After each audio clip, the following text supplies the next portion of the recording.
and the present. So, ang history ko naman is kanang dili na siya mag-leave behind or dili lang siya kanang wala lang, parang wala lang. Ganun.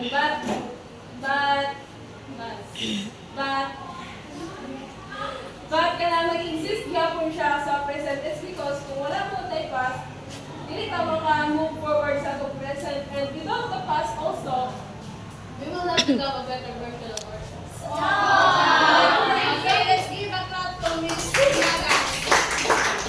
Okay, so this quote, it talk about that history is not just a one permanent story. Because nowadays, people can share their ideas, and also interpretation by the story of history na maka-gain na sila of mga ideas, evidences, and perspective. So the topic that we are going to tackle today is all about historical interpretation. So now, I have here an image of, and also a question. So I will group you into two. So this row is the group 1 and this row is group 2.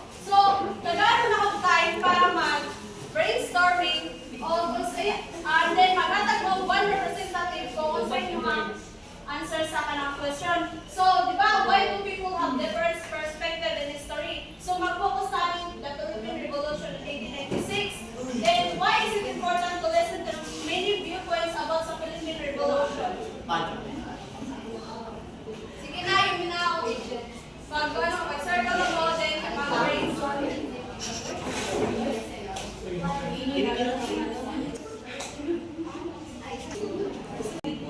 First, the mag-present is ang group 1 and group 2. Now, the representative of group 1. Okay, Mr. Rigos. Based on sa picture, no? So, why do people have different perspective in history? So, sa the Philippine Revolution is lahi-lahi ang paglantaw, lahi-lahi sila approach. Parehas sama sa kan is ang kisay nagpapatay kang Andres Bonifacio. As ang diingon is si Emilio Aguinaldo ang presidente. But at the manay perspective sa lain. Then the history is kuan gyud nila ilaging ikot-ikot yung perspective is ang nagpapatay gyud kang Andres Bonifacio is ang mama ni Emilio Aguinaldo.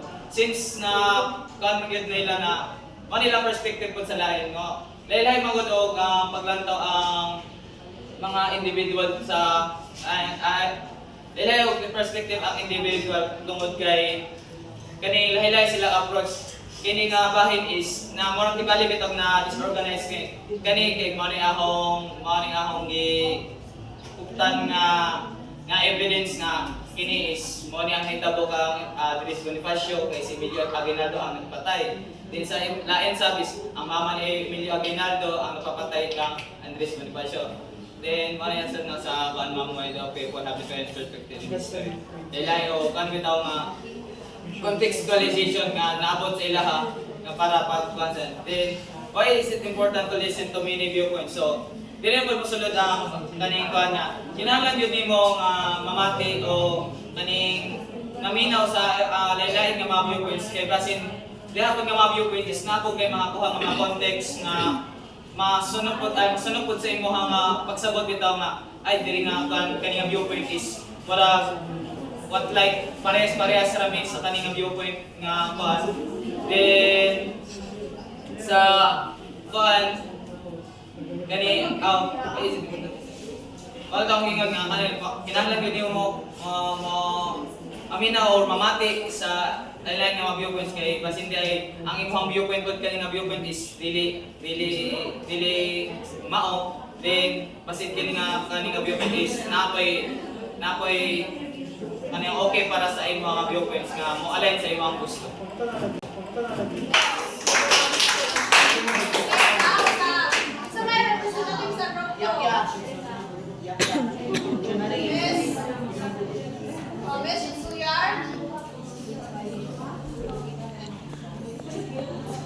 Why do people have different opinions in history? And it's because sa previous natin ng mga lesson, why there is a different perspective because there are different sources of Di ba na ay mga nag-interpret, that's why what we call the secondary source.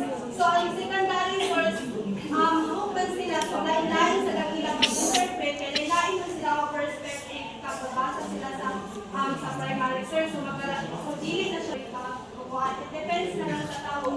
Kung saan mo pag-evaluate ang information, like for example, definitely revolution. Then the second one is, why is it important to listen to meaning viewpoints? It's really important to make sure that the information is reliable and valid para maiwas ka sa mga fake na information. Okay, let's give a clap for this. Yeah. So now, so all of you or each group, naka-natin mo yung opinions no or correct ang inyong mga ideas na gina-share. So, kanang inyong mga ideas, di ba na may different ideas? So, what ang gitawag na ito ng historical interpretation, which is like lahat ng mga opinions or ideas na gina-share. So now, so before we proceed to the main topic, let's have first the objectives. At the end of the lesson, the student should be able to, can you please read it for us? Define historical interpretation and understand its meaning. Identify different perspectives in studying history. Explain why history can be interpreted in different ways. Okay, now, what is historical interpretation? So, Mr. Lambon, do you have an idea about historical interpretation?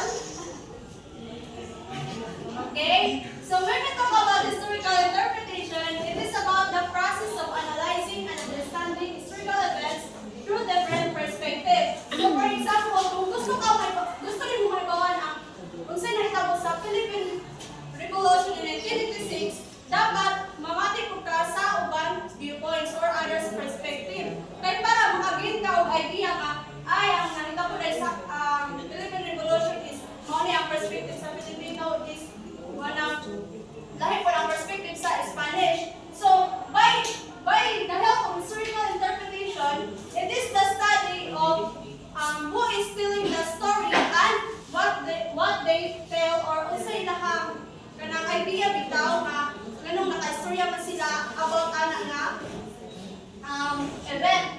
So, when we talk about it goes beyond facts and dates, it involves making connections and identifying patterns. Mag-interpret ka of history doesn't mean nga nag-memorize ka sa ilang date or kanang years, month, ingana. Dapat kakulong ka sa connections and identifying patterns nga unsa day ang nahitabo ana nga year.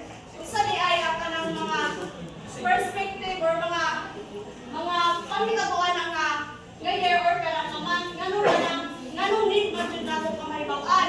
Kung nganong need man nato mahibaw-an kay mao man siya gitawag nga interpretation, dili na ta about memorizing, it's also about knowing kung unsa ang hitaboan nga events. So the historians use primary and secondary sources to construct this narrative. So di ba kabalo na ta primary o secondary sources? So unsa ganitong primary sources, Miss Umelda? What is primary sources? Primary sources is primary and direct sources. Okay.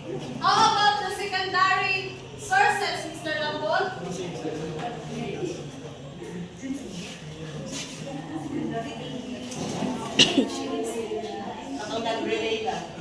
Primary sources, it is about the evidence of kanang I was there, kanang evidence is bitaw nga pareha sa handwritten ni Andres Bonifacio. So kanang mga diaries, mo na gitawag nga primary sources.